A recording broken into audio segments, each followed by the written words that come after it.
Cell ఫోన్తో ఎంతసేపు గడుపుతున్నావు, బిడ్డలతో ఎంతసేపు గడుపుతున్నావు ప్రశ్నించుకో.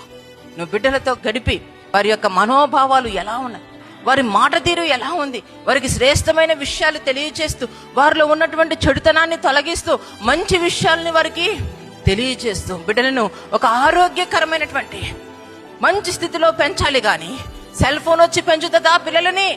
ఈరోజు సెల్ ఫోన్కి ఎందుకు అంత సమయం? ఏదో అవసరాన్ని బట్టి అత్యవసర పరిస్థితిలో ఒక కాల్ చేసుకోవడం మంచిదే, కానీ అనవసరమైన విధంగా వ్యర్థముగా మనము ఏది వాడినా అది మనకి శాపగ్రస్తంగా మారుతుంది. గంటలు గంటలు అనవసరమైన కబుర్లు. ఆ గంట సేపు ప్రార్థన చేస్తే దేవునికి ఎంత దగ్గర అవుతావు? ఆ గంట సేపు మోకరిస్తే సమస్యలు నీ ఎదుట ఎంతగా మోకరిస్తాయి?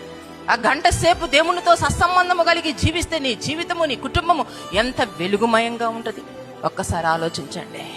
సమయము పోనీయక సద్వినియోగము చేసుకోండి.